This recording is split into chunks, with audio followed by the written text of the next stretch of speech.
What does every person need when they go to court? An attorney. Not just any attorney, a good attorney. And maybe not one, but two, right?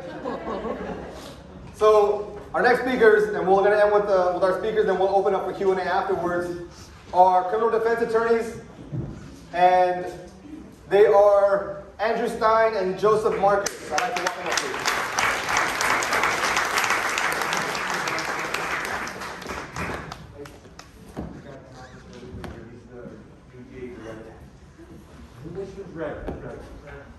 I'm representing 50.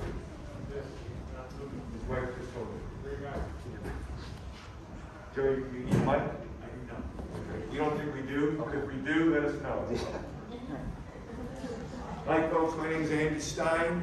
It's my partner with Joe Markus. I've been a criminal defense attorney since I was 24 years old. I'm about to turn 67.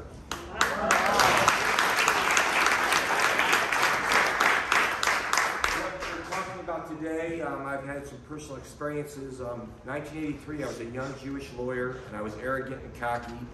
I ended up getting blackballed by some judges, and a man got sentenced to death row. And I represented him for 27 years after he was convicted, and I brought him home 10 years ago.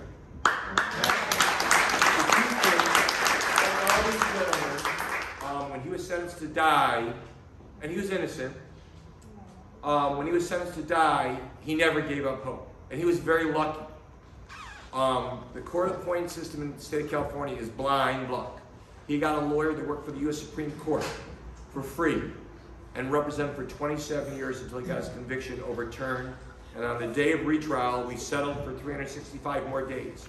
The key point is, he's been out for 10 years now. Hasn't had a ticket other than he can't drive for shit. Not a ticket at all. I got him a job with the homeboys industry. Father Boyle gave him a job. He graduated LA Trade Tech with a degree in auto mechanics. No one cares what you did 25 years ago. They just want to know, can I get 10 hours of work out of you for 8 hours pay, and you know what you're doing. So the law's really changed since then. Joe and I brought a man home last year who did 37 years. And he wasn't angry, and he was innocent. And of those 37 years, 15 of them were spent in the chute. Because he went in young, and he was mad. He was just mad. And what we've learned about this, Joe and I, is that don't believe about this youth offender program that everybody gets to get early because they're youth offender. What we really know is the younger you go in, the more time you serve for the same crime. Because when you're young, you get in trouble. You're angry, you're hostile. I'm going to start talking now a little bit, though, about what's happened in Los Angeles County in the last 60 days. We had a new DA take office. His name is George Gascon. I think most people in this room probably know about him. And listen carefully, because there's been a huge misconception about this. I love George Gascon. I think he has a good heart, and he's a great man. But he's not the governor of California. He cannot make laws. He can make policy, and I want to make sure everybody understands the difference. A policy is something that the DA's office follows. A law is something that the governor signs into effect. So the day after George took office, I think Joe and I were in the middle of a pandemic. Our secretary was out ill, and I answered the phones. We had 500 phone calls the first 14 days. And Joe and I talked about this, and I've heard a lot of stuff in 43 years. I always knew there was a lot of wrongfully convicted people there, but I never realized how many young people in LA County were prosecuted at the ages of 14 and 15 and 16 for murders. I had no idea. I was a juvenile lawyer in 1983, and back then they weren't doing it. They just weren't doing it. But evidently when the 90s came, it was commonplace.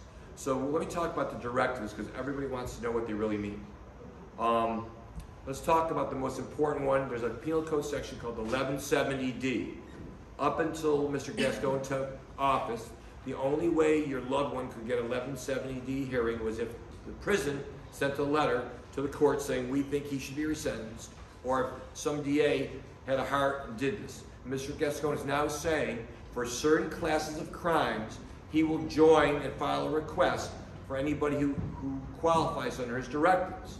So let's talk about what it means. If you have an enhancement, gun, drugs, gangs, or amount to theft even. I don't know if you know this, but if you steal $100,000 or more in California, you must go to prison. Not county jail, you must go to prison. Even if it's for 10, 20 years, you go to prison, okay? Those enhancements are not going to be filed anymore pursuant to Mr. Gascon's policies. So what does that mean? Going forward, he has the power to do that. But he's saying what he's going to do is he's going to go to court for people and ask the court to strike those enhancements. He can do that under 1170D, but I don't know, has anyone here ever been to a courthouse for a sentencing or for a proceeding? Judges are not the same. They're black, they're white, they're brown, they're tall, they're short, they're women, they're men. They're all different. So part of the problem what you've been hearing about is it requires a judicial approval to get someone sentence overturned, even if the DA walks into the courtroom, okay? So what Joe and I have been doing, we were very selective. Out of the 250 calls we took, we only took 3 or 4 people. One of them was a woman who's done 18 years, whose husband was convicted of murder. He was a gangster, and she went and told someone, if you testify against my husband, I'm going to blow up your house is going to get blown up. She was sentenced to life. Life for that. Now, if I did that, I'd get 3 years. But because she was a gang member, or did it for the benefit of the gang, she got a life sentence. That was so outrageous to me and Joe that we thought no matter what, we were taking that case, that it was so wrong that we believe almost any judge in this county, and she's behaved. We're going to talk about this. So I know a lot of people want to know about what you need for an 1170D petition, okay? If you're going to be coming home, you need a reentry program set up to tell the judge that you're not going to be a criminal when you get out. There's not many people in this room that are as old as I am, but 20 years ago, no more, 30, a man ran for president of the United States by the name of Michael Dukakis. He was winning until it was discovered that he had let a black man out by the name of Willie Horton on weekend passes who raped and stabbed a woman 50 times. They took Willie Horton's picture, made him as black as he could be, ran the advertisement all across the country. Dukakis got slaughtered in the election. Every judge is afraid of letting somebody out, having them reoffend. So I'm going to tell you something. The people loved ones who have LWOPs, they have the best chance of getting a judge to reduce the sentence. Because he's not letting them out. He's saying, okay, I'm going to give you a chance to get out. If the board lets you out, that's fine. But he can't be blamed. So those, in my opinion, are the cases. So what do you need? You need his trial transcripts. You need his preliminary hearing transcripts. You need his police reports. You need his juvenile records. You need every piece of paper you can find on him. Then the C file. And the C file, everybody needs to understand, the judge is now going to be a one-person parole board. When you go to 1170D, the judge is now your parole board. He is it, or she is it. So you need the C file. And I tell people, we go through the C file. Every bad thing, let's get an explanation for it. Riots, judges aren't really going to be concerned about riots. Cell phones mean nothing to a judge. I know to the board it's a death sentence, but to a judge who's saying, Joe and I just got a man out after, what, Joe, 29 years on the second? Did 29 years on a second. Married a prison guard, true story. And we just got him out. And the DA was saying, oh, he's a bad guy. He had cell phone violations. That's why the board didn't let him out. The judge looked at him, and the judge said, well, he's probably trying to talk to his family. That's not a concern to them. So to a judge, a cell phone violation is a problem. Now, what is? A shanking, selling drugs in jail, dirty tests won't be as much of it. Committing crimes in jail. Because what judge doesn't want to let you out if you're still committing crimes in jail. So the C file is very important. So we've told many people, you don't have enough years clean. I'm sorry, we're not taking your case right now. We're just not. Get some more money in the bank. Get a couple more years. And there's some concern that Mr. Gascon may not be here in a couple of years. There's a huge effort to try to unseat him and get him thrown out. So that's what you need. The records, the C file, any achievements they've done, and a really strong program to come home. We've got some people we believe that we're going to bring home. 25 years for an armed robbery, okay? A lot of people are qualified, but you need to tell your loved one, the C-file is going to be really the main thing, because the DAs are going to join. Here's what we're doing. We're getting all this, we're putting a package together, we're giving it to the DAs. They have to file it, and then we join in that. It's not an easy thing to get this all done. Some of these cases are 20 years old. So anyone who has a loved one who has their records in prison right now, tell them, get them home, get them copied, because that's what it's going to take. Okay? Then there's the 15 years or more. That's another one at Gascoign's. If you've done 15 years or more, it's sort of like the 20 and 50 in prison. It's Gascoign's version. If you've done 15 years or more on your sentence, you can ask for an 1170D. But again, you need judicial consent, judicial approval. I don't know how many. Now, I tell you who I think is going to get out. I think any of the people who are tried when they're 14, 15, and 16 years old and have done 20 years in, I don't think any judge is going to say they have to stay in prison unless they've done something bad in prison. And if you are a non-shooter, non-killer, for all the people who are convicted under aiding and abetting, those people stand the best chance. So that's what the enhancements are, and I'll take questions about that. But it's very significant to tell your loved ones, this isn't the law. Every day I get 3-4 phone calls. I heard there's a new law. It's not the law. Going forward, it's going to be very different. As long as George Gascoigne is the DA in LA County, I do not believe anyone who's under the age of 18 is going to be tried as an adult. I don't think it's going to happen. I don't think anyone's going to be facing the death penalty as long as he is. So that's what we're talking about the directives. It changes bail for a lot of people. It's easier to get bail now.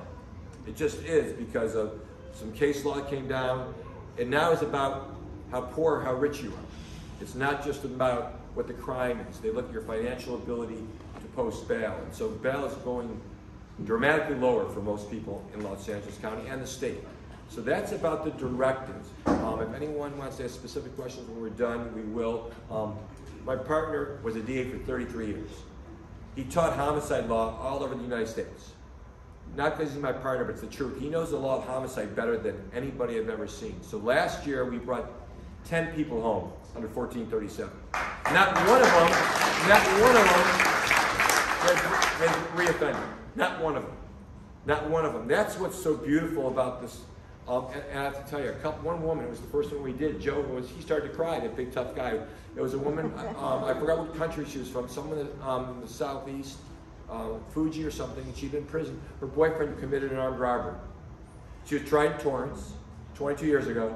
She was sitting in the car, she drove him away, and the jury gave her a life without the possibility of parole sentence.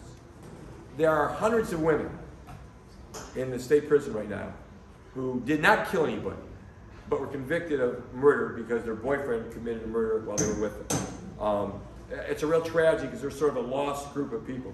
Joe and I were lucky in Sacramento. We were the first person. We got a woman out who was sentenced to murder. She didn't deserve the sentence she got, but the judge didn't like her. But she earned her way out. So there are ways to get out. And one of the things I tell everybody, if you have a loved one who doesn't think he's going to get out or she's going to get out through the parole board, 1170D is a possibility, unless they are have horrible conduct. And I think one of these gentlemen said, you don't need to drop out of the gang to get out of prison. What you do need to do is you can't be getting write-ups for gang activity every other month while you're there. And the one thing I think these gentlemen talked about, and it's really unfair, is the confidentials. I'm hoping, there was a law that failed last year about this. I'm hoping that it's going to get reinstituted, that you can't be detained in prison based on confidential information. That if the parole board's going to use it, you need to have a right to see it ahead of time, confront it. Because how do we know what was said was true, as opposed to someone wants to make sure you're not going to get out of prison? How do we know if someone doesn't have a grudge against you, just wants to say this? And this is the problem. And the other thing I want to tell you, it's very important, Joe's going to talk about 1437 a lot. Parole board, parole hearings. You can have the best lawyer in the world, and if you haven't put in the work, it doesn't matter how much you pay.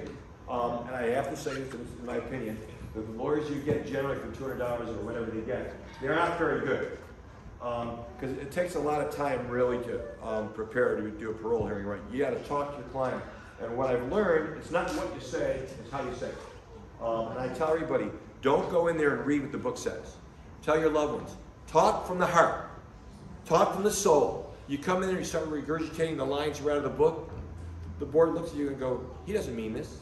This is just what he was told to say. So it's all about really being candid, really being honest with the board. And by the way, I think the board's going to shift a little bit in the next couple of years. And the other thing I think you're going to see, two of these gentlemen are benefit of new laws, right? Which two were the benefit of the juvenile laws that came out? Okay.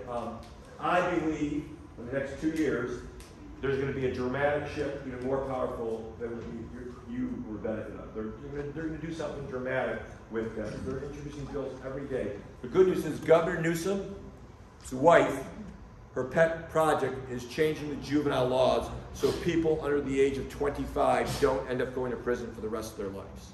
And as most people know, right now we have a Democratic government in California, very powerful government, and so the liberal wing of the state of California, Senator Skinner and other people like her, have a good chance of getting these laws passed. So that's what I'm telling you. 1170D, for some of you, anyone who's got a sentence of 20 years or more with enhancements should look into 1170D, because the gang enhancements are outrageous. The gun enhancements are outrageous.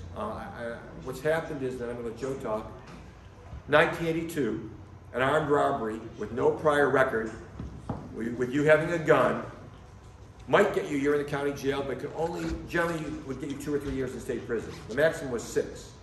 Now, it's 12 years mandatory minimum. And no one's offended that in 40 years, the sentence has gone from 2 years to 12 years. So what's happened is, when Mr. Gascon came in and said all these things, it was just a backlash to what people have been gotten used to. Giving 12 years for a crime, maybe it's not worth 2, maybe it's worth 4. But what's happened, that's why there's been such a backlash, because we've all accepted it. Everyone has accepted it, even you people in the audience. Well, he got 12 years. It was an armed robbery. That's just the way it is now. We accept that instead of saying, that's wrong. And so what Mr. Gascon is saying is, he wants to believe that the system can go back to some more of a moderate place, as opposed to being punishment. So that's all I really have to say. If anyone has questions when I'm done, you can. Joe, talk over.